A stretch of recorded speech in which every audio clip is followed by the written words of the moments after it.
Hi friends, welcome back to my channel. ಇವತ್ತಿನ ವಿಡಿಯೋದಲ್ಲಿ ನೀವು ಸ್ಟಿಚಿಂಗ್ ಮಾಡಬೇಕಾದ್ರೆ ಲೂಸ್ ಸ್ಟಿಚ್ ಬರ್ತಿದೆಯಾ ಅಥವಾ ದಾರ ಕಟ್ಟಾಗ್ತಿದೆಯಾ, ಈ ಪ್ರಾಬ್ಲಮ್ಗೆ ಏನಪ್ಪ ಸೊಲ್ಯೂಷನ್ ಅನ್ನೋದಿದ್ರೆ ಈ ವಿಡಿಯೋನ ಪೂರ್ತಿ ನೋಡಿ. ನಿಮಗೆ ಸೊಲ್ಯೂಷನ್ನ ನಾನು ತಿಳಿಸ್ಕೊಡ್ತಿದ್ದೀನಿ.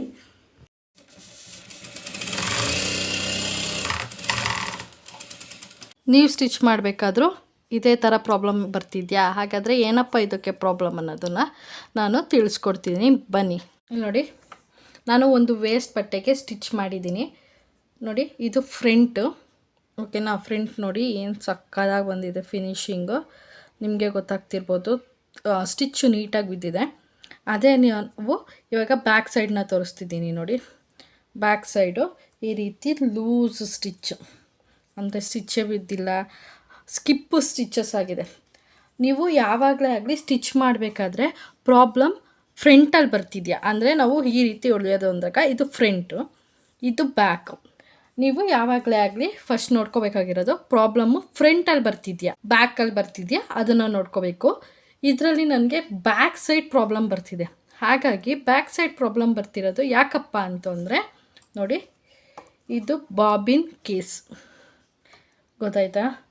ಇದು ನೀವೇನಾದರೂ ನೀಟಾಗಿ ಇನ್ಸರ್ಟ್ ಮಾಡಿಲ್ಲ ಅಂದರೆ ಈ ರೀತಿ ಪ್ರಾಬ್ಲಮ್ ಬರೋಂಥ ಚಾನ್ಸಸ್ ಇರುತ್ತೆ. ಬ್ಯಾಕ್ ಸೈಡ್ ಬಂತು ಅಂದರೆ ನೀವು ಇದನ್ನು ಕರೆಕ್ಟಾಗಿ ಇನ್ಸರ್ಟ್ ಮಾಡಬೇಕು. ಮತ್ತು ಕೆಲವೊಂದು ಸಲ ಇಲ್ಲಿ ಸ್ಕ್ರೂ ಕಾಣಿಸ್ತಿದೆಯಾ, ಇದು ಲೂಸ್ ಆಗಿಬಿಟ್ಟಿರುತ್ತೆ, ಅದನ್ನು ಟೈಟ್ ಮಾಡ್ಕೋಬೇಕು. ನೀವು ಬಾಬಿನ್ ಕೇಸ್ ಕರೆಕ್ಟಾಗಿ ಹಾಕಿತ್ತು ಅಂದರೆ ನಿಮಗೆ ಈ ರೀತಿ ಪ್ರಾಬ್ಲಮ್ ಬರೋಲ್ಲ. ಅದೇ ನೀವೇನಾದರೂ ಬಾಬಿನ್ ಕೇಸ್ ಕರೆಕ್ಟಾಗಿ ಹಾಕಿಲ್ಲ ಅಂದರೆ ನಿಮಗೆ ಈ ರೀತಿ ಪ್ರಾಬ್ಲಮ್ ಆಗುವಂಥ ಚಾನ್ಸಸ್ ಇರುತ್ತೆ. ಅದೇ ಇನ್ ಕೇಸ್ ಏನಾದರೂ ಫ್ರಂಟಲ್ಲಿ ಈ ಪ್ರಾಬ್ಲಮ್ ಅಕ್ಕರ್ ಆಯಿತು ಅಂದರೆ ಏನು ಮಾಡಬೇಕು? ಸರಿ, ಇವಾಗೇನೋ ಬ್ಯಾಕ್ ಸೈಡಿಗೆ ಇವ್ರು ಸೊಲ್ಯೂಷನ್ ಹೇಳಿದ್ರು, ಓಕೆ. ಅದೇ ಫ್ರಂಟಲ್ಲಿ ಬಂತು ಅಂದರೆ ಏನು ಮಾಡಬೇಕು? ಫ್ರಂಟಲ್ಲಿ ಯಾಕೆ ಬರುತ್ತೆ ಅನ್ನೋದಾದರೆ, ಫ್ರಂಟಲ್ಲಿ ಏನಾದರೂ ಆಯಿತು ಅಂದರೆ ಇದು ಥ್ರೆಡ್ಡು ಸ್ಟಿಚ್ಚು ಲೂಸು ಮತ್ತು ಟೈಟ್ ಮಾಡ್ಕೊಳ್ಳೋ ಅಂಥದ್ದು. ಅಕಸ್ಮಾತ್ ಫ್ರಂಟಲ್ಲಿ ಏನಾದರೂ ಈ ರೀತಿ ಅಕ್ಕರ್ ಆಗ್ತಿದೆ ಅಂದರೆ ನೀವು ಇಲ್ಲಿ ಟೈಟ್ ನೋಡಿ, ಟರ್ನ್ ಆಗ್ತಿದೆ, ಸೌಂಡ್ ಬರುತ್ತೆ ನೋಡಿ. ಇದು ಆರ್ಡಿನರಿ ಮಿಷಿನಲ್ಲೂ ಬರುತ್ತೆ, ಪವರ್ ಮಿಷಿನಲ್ಲೂ ಬರುತ್ತೆ, ಎಲ್ಲ ಮಿಷಿನಲ್ಲೂ ಇದು ಕಂಟ್ರೋಲರ್ ಸೇಮ್ ಇದ್ದೇ ಇರುತ್ತೆ.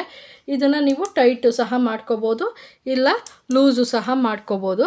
ಇದು ಅಕಸ್ಮಾತ್ ಟೈಟ್ ಆಯಿತು ಅಂದರೆ ದಾರ ಇಲ್ಲಿಂದನೇ ಅಲ್ವಾ ನಿಮಗೆ ಈ ನೀಡಲ್ಗೆ ಇದು ಮಾಡೋಕ್ಕಾಗೋದು. ಸೊ ಆದ್ದರಿಂದ ಈ ರೀತಿ ಪ್ರಾಬ್ಲಮ್ ಬರುತ್ತೆ.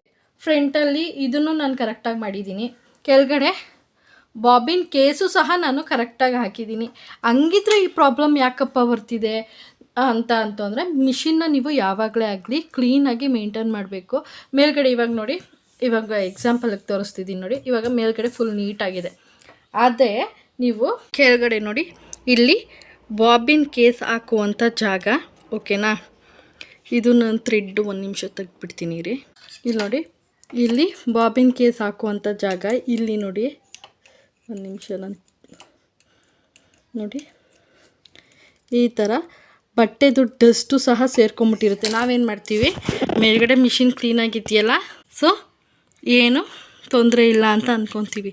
ನಿಮಗೆ ಎಲ್ಲ ಕರೆಕ್ಟಾಗಿ ಹಾಕಿ ನೀಡಲ್ಲೆಲ್ಲ ಚೇಂಜ್ ಮಾಡಿನೂ ಸಹ ಕರೆಕ್ಟಾಗಿ ಸ್ಟಿಚ್ ಬಂದಿಲ್ಲ ಅಂದರೆ ನೋಡಿ, ಈ ಥರ ಡಸ್ಟು ಇದ್ರೂ ಸಹ ನಿಮಗೆ ಸ್ಟಿಚ್ಚು ನೀಟಾಗಿ ಬರೋಲ್ಲ. ಈ ಬಾಬಿನ್ ಕೇಸಲ್ಲಿ ಏನಾದರೂ ಬಾಬಿನ್ ಕೇಸ್ ಹಾಕ್ತೀವಲ್ಲ, ಇಲ್ಲೇನಾದರೂ ವೇಸ್ಟ್ ಡಸ್ಟ್ ಥರ ಏನಾದರೂ ಇತ್ತು ಅಂದರೆ ಸ್ಟಿಚ್ಚು ನೀಟಾಗಿ ಬರೋದಿಲ್ಲ. ಕೆಲವೊಂದು ಸಲ ಎಲ್ಲ ಕರೆಕ್ಟಾಗಿದೆ, ಅಲ್ಲೇ ಬಾಬಿನಲ್ಲೂ ನಾನು ಕ್ಲೀನ್ ಮಾಡಿದ್ದೀನಿ, ಮತ್ತು ಥ್ರೆಡ್ಡು ಸಹ ಕರೆಕ್ಟಾಗಿ ನಾನು ಇನ್ಸರ್ಟ್ ಮಾಡಿದ್ದೀನಿ, ಮತ್ತು ಬಾಬಿನೂ ಸಹ ಕರೆಕ್ಟಾಗಿ ಹಾಕಿದ್ದೀನಿ, ಮತ್ತು ಅಲ್ಲೂ ಸಹ ಕ್ಲೀನ್ ಮಾಡಿದ್ದೀನಿ. ಹಾಗಿದ್ರೆ ಸ್ಟಿಚ್ ಕರೆಕ್ಟಾಗಿ ಬರ್ತಿಲ್ಲ ಅಂದರೆ ಮೇಯ್ನ್ ಪ್ರಾಬ್ಲಮ್ ಬಂದ್ಬಿಟ್ಟು ನೋಡಿ, ನೀಡಲ್ಲಿರುತ್ತೆ.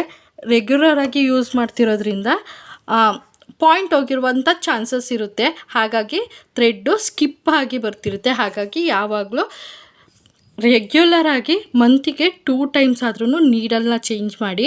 ಹಂಗನ್ಬಿಟ್ಟು ಮಂತಿಗೆ 2 ಟೈಮ್ಸ್ ಮಾತ್ರನೇ ಚೇಂಜ್ ಮಾಡಬೇಕು ಅನ್ನೋದೇನಿಲ್ಲ.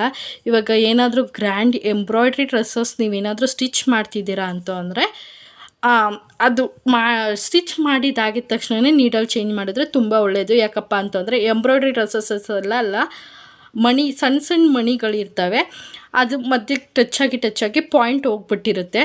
ಸೊ ನೋಡಿಕೊಂಡು ನೀವು ಸ್ಟಿಚ್ ಕರೆಕ್ಟಾಗಿ ಬರ್ತಿದೆಯಾ ಸ್ಟಿಚ್ ಕರೆಕ್ಟಾಗಿ ಬರ್ತಿದೆಯಾ ಇಲ್ವಾ, ಫ್ರಂಟ್ ಸೈಡ್ ಕರೆಕ್ಟಾಗಿದೆಯಾ ಅಥವಾ ಬ್ಯಾಕ್ ಸೈಡ್ ಕರೆಕ್ಟಾಗಿದೆಯಾ, ಪ್ರಾಬ್ಲಮ್ ಯಾವ ಕಡೆ ಬರ್ತಿದೆ, ಯಾವ ಸೈಡ್ ಬರ್ತಿದೆ ಅನ್ನೋದನ್ನು ನೀವು ಒಬ್ಸರ್ವ್ನ ಮಾಡಬೇಕು. ನೀವು ಫಸ್ಟು ಪ್ರಾಬ್ಲಮ್ ಕಂಡುಹಿಡ್ಬೇಕಂದ್ರೆ ಫ್ರಂಟಲ್ಲಿ ಬರ್ತಿದೆಯಾ ಬ್ಯಾಕಲ್ಲಿ ಬರ್ತಿದೆಯಾ ಅಂತ ಕಂಡುಹಿಡ್ಕೊಂತು ಅಂದರೆ ನಿಮಗೆ ಆರಾಮ್ಸೆ ಗೊತ್ತಾಗ್ಬಿಡುತ್ತೆ ಪ್ರಾಬ್ಲಮ್ ಎಲ್ಲಿಂದ ಬರ್ತಿದೆ ಅಂತ. ಅದೇ ನೀವೇನಾದರೂ ಬ್ಯಾಕ್ ಸೈಡಲ್ಲಿ ಬರ್ತಿದೆ ಅಂದರೆ ಬಾಬಿನ್ ಕೇಸಲ್ಲಿ ನೀವು ಬಾಬಿನ್ ಚೆಕ್ ಮಾಡ್ಕೋಬೇಕು. ಹಾಗೆ ಅಲ್ಲಿ ನೀಟಾಗಿದೆಯಾ, ಆ ಏರಿಯಾ ಕ್ಲೀನಾಗಿದೆಯಾ ಅಂತ ನೋಡ್ಕೋಬೇಕು. ಮೇಲ್ಗಡೆ ಏನಾದರೂ ಲೂಸ್ ಸ್ಟಿಚ್ ಬರ್ತಿದೆಯಾ ಅಂದರೆ ಇದು ಕಂಟ್ರೋಲರ್, ಇದನ್ನು ಟೈಟ್ ಅಥವಾ ಲೂಸ್ ಮಾಡ್ಕೋಬೇಕು. ಟೈಟ್ ಇದ್ದರೆ ಲೂಸ್ ಮಾಡ್ಕೋಬೇಕು, ಲೂಸ್ ಇದ್ದರೆ ಟೈಟ್ ಮಾಡ್ಕೋಬೇಕು. ಹಾಗೆ ನೀಡಲ್ನ ರೆಗ್ಯುಲರ್ ಆಗಿ ಚೇಂಜ್ ಮಾಡಬೇಕು. ಇವತ್ತಿನ ವಿಡಿಯೋ ಇದಾಗಿತ್ತು. ಇವತ್ತಿನ ವಿಡಿಯೋ ಏನಾದರೂ ನಿಮಗೆ ಸ್ವಲ್ಪನಾದರೂ ಯೂಸ್ಫುಲ್ ಆಯಿತು ಅನಿಸಿದ್ರೆ ಪ್ಲೀಸ್ ಲೈಕ್ ಮಾಡಿ. ಇನ್ನು ಯಾರೆಲ್ಲ ನನ್ನ ಚಾನಲ್ನ ಸಬ್ಸ್ಕ್ರೈಬ್ ಮಾಡಿಲ್ವಾ ಪ್ಲೀಸ್ ಸಬ್ಸ್ಕ್ರೈಬ್ ಮಾಡಿ. ಹಾಗೆ ಪಕ್ಕದಲ್ಲಿ ಕಾಣಿಸುವ ಬೆಲ್ ಐಕಾನ್ನ ಕ್ಲಿಕ್ ಮಾಡಿ. ಆವಾಗ ನಾನು ಯಾವಾಗಲೇ ವೀಡಿಯೋಸ್ ಅಪ್ಲೋಡ್ ಮಾಡಿದ್ರು ನಿಮಗೆ ನೋಟಿಫಿಕೇಷನ್ ಬರುತ್ತೆ. ಪ್ಲೀಸ್ ಸಬ್ಸ್ಕ್ರೈಬ್ ಮಾಡಿ.